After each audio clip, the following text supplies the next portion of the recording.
નમસ્કાર દોસ્તો, સ્વાગત છે આપ સર્વનું તમારી પોતાની YouTube channel ocean coaching classes પર।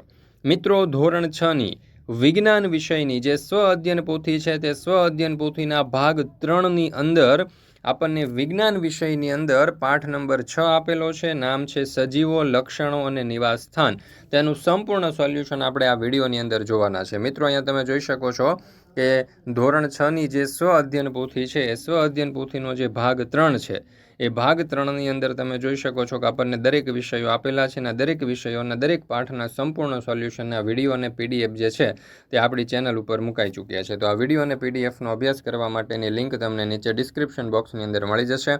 જરૂરથી તેનો અભ્યાસ કરી લેજો। સાથે સાથે જે આવનારા વિડીયો છે સ્વ અધ્યયન પોથીના સોલ્યુશનના તેની લિંક પણ તમને નીચે ડિસ્ક્રિપ્શન બોક્સની અંદર મળી જશે, તો જરૂરથી તેનો પણ અભ્યાસ કરી લેજો। ચાલો તો શરૂ કરીએ આપણે ધોરણ 6ની જે વિજ્ઞાન વિષયની નવનીત છે ને એ વિજ્ઞાન વિષયની નવનીતની અંદરથી તમને તમારી સ્વ અધ્યયન પોથી હોય, એકમ કસોટી હોય કે કોઈ પણ પ્રકારના તમારા વિજ્ઞાનને લગતા પ્રશ્નો હોય, તમને અહીંયાથી સરળ અને સમજૂતી સાથે અહીંયા સોલ્યુશન મળી જશે। એટલા માટે જ આ નવનીત છે દરેક વાલીઓ, વિદ્યાર્થીઓ અને શિક્ષકોની પહેલી પસંદ છે। જો તમે ધોરણ 3થી 12નો કોઈ પણ વિષયની નવનીત કે મટીરિયલ મેળવવા માંગતા હોય તો વિડીયોના ડિસ્ક્રિપ્શન બોક્સમાં લિંક આપી છે, ત્યાં જઈ ક્લિક કરી અને તમે સારામાં સારા ડિસ્કાઉન્ટ પ્રાઇસ ઉપર મેળવી શકો છો। અથવા તો અહીંયા તમને ફોન નંબર આપેલો છે, નંબર ઉપર કોન્ટેક્ટ કરી સંપર્ક કરીને પણ તમે આ કોઈપણ વિષયની નવનીત મેળવી શકો છો। ચાલો તો જોઈએ આપણે પાઠ નંબર 6 સજીવો, લક્ષણો અને નિવાસ સ્થાન। એમાં જોઈએ પ્રશ્ન નંબર 1। આપેલા પ્રશ્નો માટે યોગ્ય વિકલ્પ પસંદ કરી સાચા વિકલ્પની સામેની નિશાની કરો। પહેલું, નીચેનામાંથી કયું ભૂ નિવાસ સ્થાન કહી ન શકાય? તો જવાબ આવશે તળાવમાં માછલી, તો એની સામે આપણે ટીક કરીએ। બીજો સવાલ, વનસ્પતિમાં શ્વસન માટે નીચેનામાંથી કયું વિધાન સાચું છે? તો અહીંયા જવાબ આવશે તેમાં શ્વસન દિવસ અને રાત્રિ બંને સમયગાળા દરમિયાન થાય છે। ત્રીજો સવાલ, નીચેના વિકલ્પોમાંથી પ્રજનન ક્રિયાને લાગુ ન પડે તે વિકલ્પ કયો છે? તો જવાબ આવશે આંબાનું મૂળ। ચોથું, ઉત્સર્જન માટે નીચેનામાંથી કયું વિધાન સાચું નથી? તો જવાબ આવશે ઉત્સર્જનની પ્રક્રિયામાં શરીરમાંથી ફક્ત વધારાનું પાણી જ બહાર નીકળે છે। ત્યાર પછી પાંચમો સવાલ, તન્મય એક અજાણ્યા સ્થળે જાય છે, ત્યાં તેને પર્ણો નાના અને ઓછા હોય તેવી અને કેટલીક તો પર્ણો જ ન હોય તેવી કાંટાળી વનસ્પતિ જોવા મળે છે, તો એ કયા પ્રકારના વિસ્તારમાં ગયો હશે? તો અહીંયા જવાબ આવશે રણ વિસ્તાર।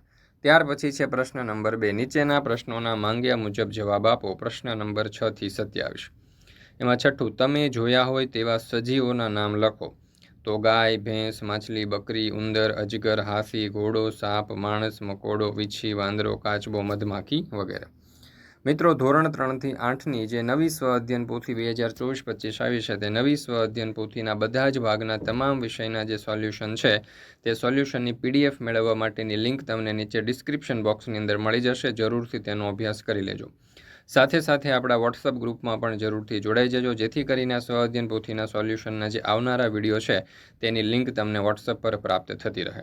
મિત્રો, અહીંયા તમે જોઈ શકો છો કે ઓશન કોચિંગ ક્લાસીસ અહીંયા આપણી એપ્લિકેશન છે જે પ્લે સ્ટોર ઉપરથી તમે સરળતાથી ડાઉનલોડ કરી શકશો। ત્યાર પછી છે 7મો સવાલ, નીચે આપેલા સજીવોનું તેમના નિવાસ સ્થાનના આધારે વર્ગીકરણ કરો। વાઘ, ચિત્તો, શિયાળ, ઊંટ, ઘુડખર, માછલી, કરચલો, પોયણું, સાગ, કમળ, શિંગોડા, સાલ અને સીસમ। તો જોઈએ આપણે અહીંયા જંગલની અંદર આવશે વાઘ, ચિત્તો, શિયાળ, સાગ, સાલ અને સીસમ। રણમાં આવશે ઊંટ અને ઘુડખર। પાણીમાં આવશે માછલી, કરચલો, કમળ, પોયણું અને શિંગોડા। ત્યાર પછી 8મો સવાલ, તફાવત આપો। એમાં જૈવિક ઘટકો અને અજૈવિક ઘટકો। તો જૈવિક ઘટકોમાં આવશે નિવાસ સ્થાનોમાં રહેતા સજીવો, વનસ્પતિ અને પ્રાણીઓ જૈવિક ઘટકો કહેવાય। નિવાસ સ્થાનોમાં જોવા મળતી નિર્જીવ વસ્તુઓ જેવી કે ખડકો, હવા, પાણી અને ભૂમિના સમૂહને અજૈવિક ઘટકો કહે છે। જૈવિક ઘટકોમાં જોઈએ તો લીમડો, કૂતરો, મચ્છર અને માણસ। અજૈવિક ઘટકોમાં જોઈએ તો કાંકરા, પ્રકાશ અને પર્વત। ત્યાર પછી 9મો સવાલ, માછલી રણમાં અને ઊંટ દરિયામાં જીવી શકે કેમ? તો જવાબ આવશે ના, માછલી રણમાં અને ઊંટ દરિયામાં જીવી શકે નહીં, કારણ કે માછલીનું શરીર પાણીમાં રહેવા માટેના અનુકૂલનો ધરાવે છે, માટે તે ફક્ત પાણીમાં જ રહી શકે છે, જ્યારે ઊંટનું શરીર રણમાં રહેવા માટેના તમામ અનુકૂલનો ધરાવે છે, માટે તે રણમાં રહી શકે છે, પાણીમાં ન રહી શકે। 10મો સવાલ, વનસ્પતિને ઉગવા અને યોગ્ય વિકાસ માટે કયા કયા અજૈવિક ઘટકોની જરૂર પડે છે? તો વનસ્પતિને ઉગવા તેમજ યોગ્ય વિકાસ માટે હવા, પાણી, ગરમી અને પ્રકાશની જરૂર યોગ્ય માત્રામાં પડે છે। ત્યાર પછી 11મો સવાલ, થોર એ રણમાં ઉગતી વનસ્પતિ છે, તેને પર્ણો હોતા નથી, તો પોતાનો ખોરાક કેવી રીતે બનાવતા હશે? થોરને પર્ણ હોતા નથી, પરંતુ તેના પ્રકાંડની શાખાઓ જાડી અને લીલી હોય છે, જે પર્ણની જેમ હરિત દ્રવ્ય ધરાવે છે અને સૂર્યપ્રકાશની હાજરીમાં પ્રકાશ સંશ્લેષણ દ્વારા ખોરાક બનાવે છે. તો આવી રીતે તે પોતાનો ખોરાક બનાવે છે. ત્યાર પછી 12મો સવાલ. પર્વતીય વિસ્તારોમાં થતા વૃક્ષો સામાન્ય રીતે શંકુ આકારના હોય છે તથા ડાળીઓ ઢળતી હોય છે. કારણ આપો. કારણ કે પર્વતીય વિસ્તારમાં બરફવર્ષા અને વરસાદનું પ્રમાણ વધારે હોય છે. વનસ્પતિના આકાર શંકુ આકારના હોવાથી પાણી અને બરફ વૃક્ષો પરથી સરકીને સરળતાથી જમીન ઉપર પડી જાય છે. આમ પર્વતીય અનુકૂલન સાધવા તેમના આકાર શંકુ જેવા હોય છે. ત્યાર પછી 13મો સવાલ. રણ વિસ્તારમાં રહેવા માટે ઊંટના શરીર રચનામાં શું વિશેષતા હોય છે?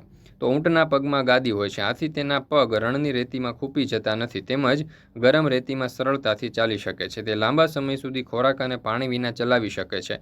તે લાંબા સમય અલ્પ માત્રામાં મૂત્રનો ત્યાગ કરે છે, વગેરે જેવી વિશેષતાઓ હોય છે. 14મો સવાલ. માછલી પાણીમાં જીવન ટકાવી શકે છે, કેમ? તો જવાબ આવશે હા, કારણ કે તે પાણીમાં ઓગળેલો ઓક્સિજન ગ્રહણ કરી શકે છે. તે માટે તેને ચૂઈ ઝાલર હોય છે. તેના શરીર ઉપર ચીકણા ભીંગડા હોય છે, જેને લીધે તે પાણીથી રક્ષણ મળે છે. આમ માછલી જે છે તે પાણીમાં જીવન ટકાવી શકે છે. 15મો સવાલ. જલીય નિવાસસ્થાનમાં જોવા મળતી વનસ્પતિઓના નામ લખો અને તેની લાક્ષણિકતાઓ જણાવો. તો કમળ, બાપ, જલસરપોલીઓ અને શિંગોડા વગેરે જલીય વનસ્પતિ છે. જલીય વનસ્પતિઓમાં મૂળ બહુ ઊંડા જતા નથી. પર્ણો મોટા, પર્ણો પર ચીકણો સ્ત્રાવ થાય છે, પોલો પર્ણદંડ વગેરે લાક્ષણિકતાઓ જોવા મળે છે. ત્યાર પછી છે 16મો સવાલ. રણ વિસ્તારમાં પાણીની તીવ્ર અછત હોય છે. આવા વિસ્તારોમાં ટકી રહેવા માટે વનસ્પતિઓ કઈ વિશેષતાઓ ધરાવે છે? તો રણ વિસ્તારની વનસ્પતિને નાના અને ઓછા પાંદડા હોય છે, જેના લીધે પાણીનું બાષ્પોત્સર્જન ખૂબ જ ઓછું થાય છે. તેના માંસોલ અને દળદાર પ્રકાંડમાં ખોરાક અને પાણીનો સંગ્રહ થાય છે. આથી રણ વિસ્તારમાં પાણીની તીવ્ર અછત હોવા છતાં વનસ્પતિ પોતાનું અસ્તિત્વ ટકાવી શકે છે.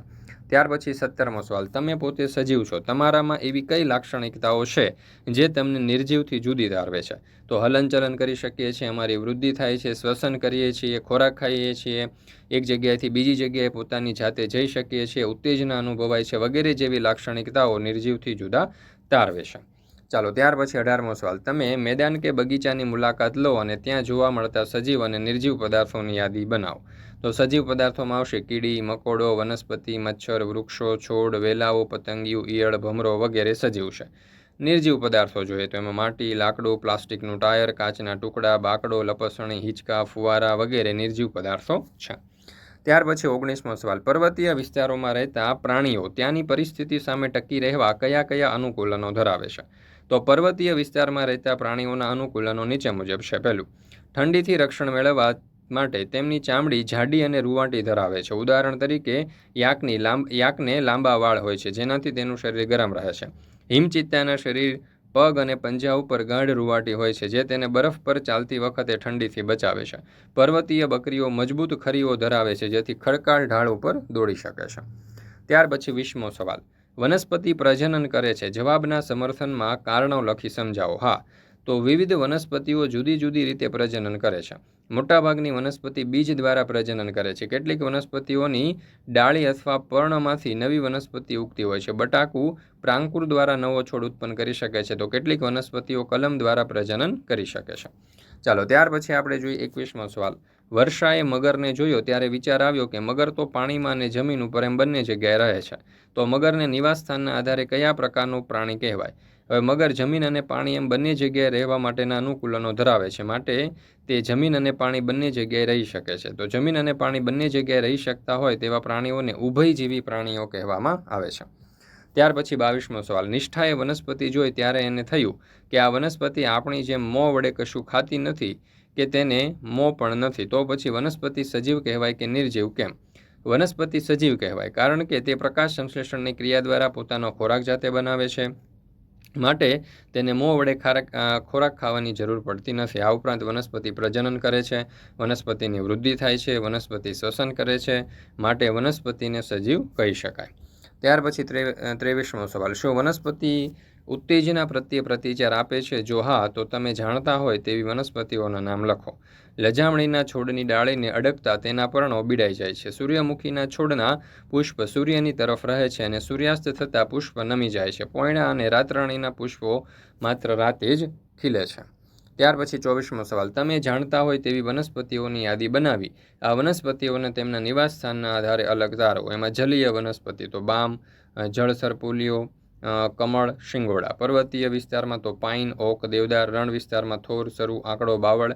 જંગલમાં સીસમ, સાગ, સાલ, ખાખરો વગેરે. ત્યાર પછી 25મો સવાલ, નરેન્દ્રએ એકવાર આકાશમાં ઉડતા વિમાનને જોયું. વિમાન જોઈને તેને વિચાર આવ્યો કે આ વિમાન પણ તેની જગ્યા બદલે છે, તો તેને સજીવ કહેવું કે નિર્જીવ? કારણ લખો. તો વિમાન નિર્જીવ કહેવાય, કારણ કે સજીવ એક જગ્યાએથી બીજી જગ્યાએ પોતાની જાતે જ જાય છે, જ્યારે વિમાન પોતાની જાતે જઈ શકતું નથી.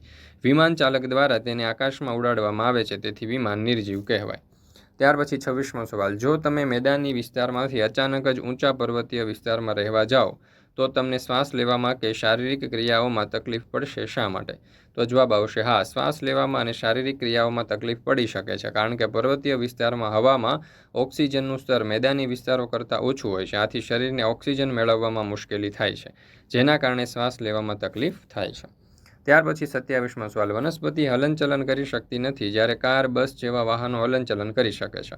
તો તમે તે સજીવ છે કે નિર્જીવ એ કેવી રીતે કહી શકશો? કારણ સાથે સમજાવો.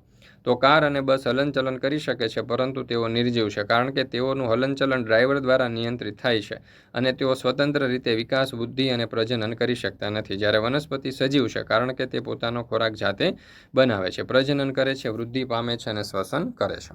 28મો સવાલ, કારણ આપો. ઉંદર અને સાપ રણની રેતીમાં ખૂબ ઊંડે દર બનાવીને રહે છે. તો રણમાં ઉંદર અને સાપ જેવા રણના પ્રાણીઓ હોય છે, જેમને ઊંટની માફક લાંબા પગ હોતા નથી. દિવસ દરમિયાન તીવ્ર ગરમીથી બચવા માટે ઉંદર અને સાપ રણની રેતીમાં ખૂબ ઊંડે દર બનાવીને રહે છે. ચાલો, ત્યાર પછી તમે જોશો તો અહીંયા આપણને ફ્લો ચાર્ટ આપવામાં આવેલો છે. એમાં નિવાસ સ્થાન અને અનુકૂલન, એમાં નિવાસ સ્થાન અનુકૂલનનો સરસ મજાનો જે ચાર્ટ આપેલો છે તે તમારે જોવાનો છે, સમજવાનો છે. તો મિત્રો, અહીંયા આપણે પાઠ નંબર 6 પૂર્ણ કરીએ છીએ. ફરી મળીશું આપણે ધોરણ 6ના વિજ્ઞાન વિષયની સ્વ અધ્યયન પોથીના પાઠ નંબર 7ના સંપૂર્ણ સોલ્યુશન સાથે. મિત્રો, આપણી આ ચેનલ ઉપર સ્વ અધ્યયન પોથીના બધા જ પાઠના વિડીયો અને પીડીએફ જે છે તે મૂકવામાં આવે છે. તો સ્વ અધ્યયન પોથીના સોલ્યુશનના દરેક પાઠના વિડીયો અને પીડીએફનો અભ્યાસ કરવા માટેની લિંક તમને નીચે ડિસ્ક્રિપ્શન બોક્સની અંદર મળી જશે. તો જરૂરથી તેનો અભ્યાસ કરી લેજો. સાથે સાથે આપણા વોટ્સઅપ ગ્રુપમાં પણ જરૂરથી જોડાઈ જજો, જેથી કરીને આવનારા તમામ વિડીયો અને પીડીએફની લિંક તમને વોટ્સઅપ પર પ્રાપ્ત થતી રહે.